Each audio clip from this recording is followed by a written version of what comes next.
Hey everybody, it's Elizabeth from Silvernest Homeschooling Mama for homeschooling for 12 years now. And I'm just going over what is on my bookshelf after 12 years, what is still available for my kids to read from or what they've already read. This is a pretty good size shelf. I think there are 20 different pockets. And so if you've been following along, wow, thank you so much. I hope this was helpful or interesting or great to have in the background while you're cleaning something. I am not a professional. I'm just a mom who's trying to be helpful.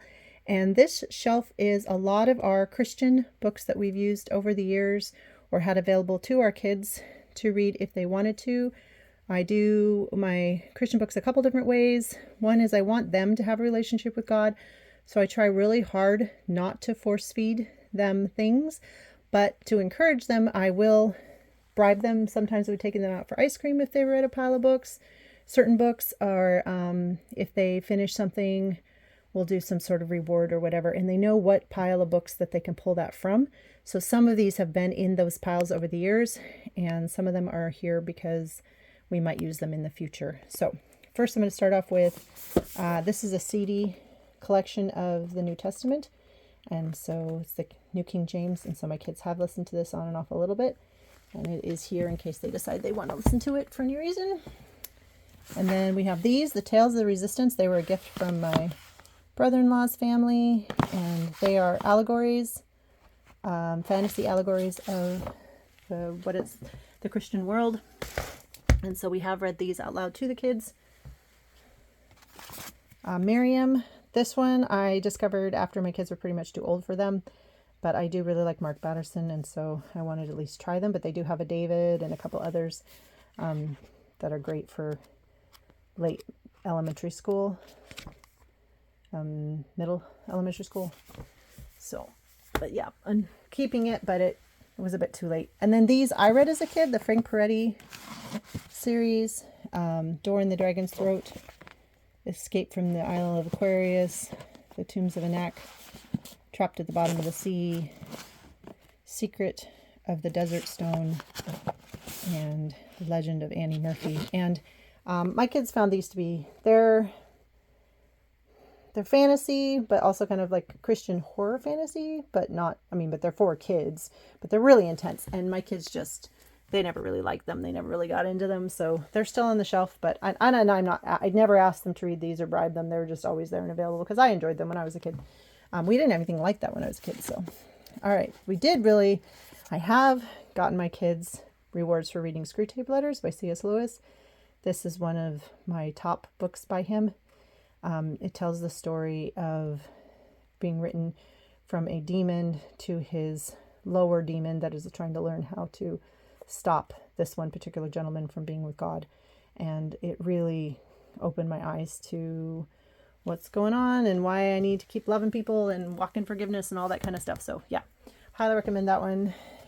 We do really like and have collected and gotten rid of a lot of biographies. And so this one is one that my daughter I can't remember if she has read this one or if it was on the list to maybe read. She does really like Christian biographies.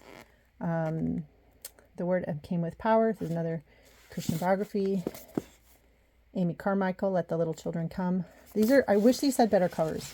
I guarantee you they would have been read if they'd had better covers. Everybody Always for kids. I love Everybody Always for grown-ups and for kids. Bob Goff. This talks about it's got some great artwork in it and great writing, but it's how to love people.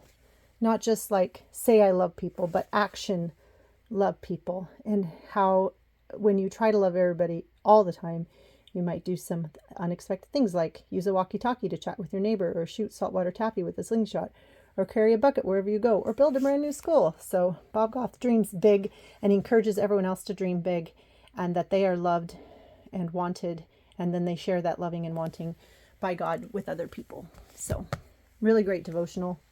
Fourth Dimension. This is by Dr. Cho. My son read this for his college class that he's doing an internship with some Christian college classes as well, and sent it back for my daughter to read. And I had heard of Dr. Cho and heard him preach before, and this one was the most life-changing book that he read this whole year. And she also learned a whole bunch, and I'm putting it on my to read even though I've heard him preach and I know some of the concepts. Same with this one, Fulfilling Your God-Given Destiny by Casey Treat. He was my pastor for a brief amount of time when I was living in Seattle. And so that's one of those evergreen books. The Music Machine, I love the CD.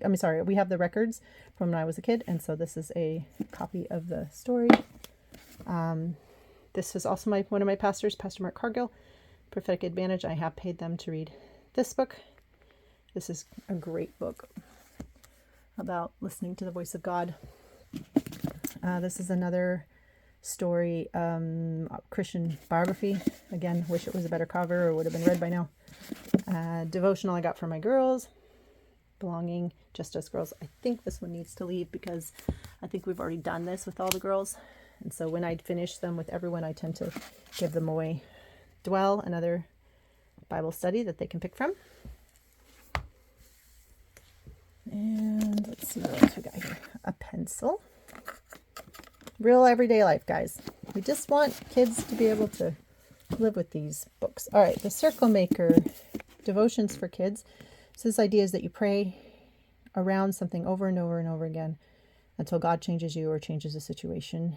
And it's based on a book by Mark Batterson, the original, and then he helped turn this into devotional. So this is one of my books I recommend to every single person, The Circle Maker. Maybe the devotional, but definitely The Circle Maker. Business by the Book by Larry Burkett. He was one of the first people to start talking about money and the Bible and business. And so since we own a couple of businesses, that's one I would pay my kids to read as well. Voice of the Martyrs. So again, more stories of women, in this case, women in faith, telling their stories. Reckless, Heidi and Roland Baker, and another devotional. This one, she inspires me because she's like, I can't pray with certain people because they just don't have faith. I'm like, oh, Lord, up my faith. The Secret Power, Speaking God's Word. Joyce Meyer is one of my absolute favorites that helped me with my growth with God and overcoming thoughts, things that were not of God. And so this is just a devotional that I went through once. So I'll put it up here in case the kids want it. Chase the Lion, another Mark Batterson. If your dream doesn't scare you, it's too small. So very much focused on how God is Benaiah. It's a guy in the Bible who chased a lion in a pit and killed it on a snowy day. And so the difference between being a lion chaser and one who just is passive. Are you going after the things of God, or are you just kind of letting it come and just, letting life attack you, or are you going after it with God's leading as well? Love Does for Kids, another devotional by Bob Goff. This one again, talking about some of the miracle stories that he's been involved with, but also opportunities for kids and how kids have been involved, and that you're not too young to go live a miracle crazy life. And I recommend the Love Does for grown-ups as well as the one for kids. All right. Fervent by Priscilla Shire. My daughter has read this one. Something About a Song. Nobody's read this in our house, but we are friends with him. And so I keep meaning to. You know how that happens. You're just like, oh, this is the list of things I should be reading. Okay. Big Dreams and Powerful Prayers. Oh, I love this book. Again, Mark Batterson. This takes each one different prayer points. So it's another devotional. And I like the artwork as well. Going through the biblical stories, and like this one, Obey God, even if it seems silly. And then it'll have the reading from the Bible. And then it'll have the thought point, and then I'll have the prayer and the scripture. So yeah, if you're looking for a devotional for your kids, this one is the one I would start with, and then I'd probably grab one Bob Goff and see how you like that one. Yeah. All right. I mean, not that you need my opinion on what to read with your kids. I love Jesus. I got saved at 3, and I'm still learning how to follow him more each day. This series here, the Trailblazer books, are great. But my daughter read through most of them, and we passed them on to someone else so they could read them because they're that good. And so this is the story of Hudson Taylor. I think it's one of the only ones we have left. We had about 15. Okay. We also have What's the Big Deal? Why God Cares About Sex. We have the series of these. They're old school. We have found some newer ones since then, but I do kind of do a mix again. We talk about careers every year, money every year, and sex every year, or at least developmental, how your body's developing, things like that. Keep it as a circular conversation, so it's not just a surprise at one moment. Try to keep it as normal and as part of every day as possible, so it doesn't become taboo. Money and relationships and bodies should not be taboo. All right, Young Wit. So this series my kids have read and enjoyed. If you like the Adventures in Odyssey series and your kids like to read, this one has been a good one for my kids. We ended up going and buying them because the library had like one, but not the rest of them. Middle school. I highly recommend those for middle school. Carnival of Secrets, this series as well, they liked. My pile's going to fall over if I add any more books to it. And Lights Out at Camp What a Nut. So these are more elementary school chapter books. And then the finals on here is a series I had from when I was a kid. Shocker. So many of these series, right? And they are all about a stuffed animal named Hafferty, who was sewn by the mom of this family. And Hafferty Finds a Place of His Own is one of my favorites because they show all the little tiny bits, but he learns all about God. Every single one of these.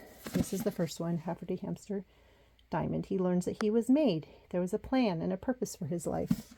And then my very favorite one I try to read every year, which I wish I had my old copy, was Hafferty's First Easter. I think I lent it to somebody, had to buy like the newer copy, and it just doesn't look like it fits as well. But he goes through, and one of those moments where he says, Good Friday is bad. It's like, was the first time I realized that Jesus had to pay that price. That wasn't good for him, even though it was good for me. And they're set in England. The gal who wrote them was from England. And so it does have a little tiny different flavor as well because of that. And they aren't necessarily easy to find. But if you want a series of books that explains things and is a great story, just a great series of books for your elementary school students to understand, and even like later preschool, but like basically younger elementary to elementary, that God has a plan for their life, that he loves them. And you might always feel like a misfit or you don't belong, but you are wanted and you're part of the family, even if you're unlike everyone else in the family. And so their last name is Diamond, the family. Yeah, so that is what was on this shelf. Mostly devotionals, mostly Bible things. We will, of course, when we stop homeschooling, go through this and decide what to keep, what not to keep. And I probably should give away some of the books just so that they can keep going out and be a blessing to someone else. But hopefully this was a blessing to you.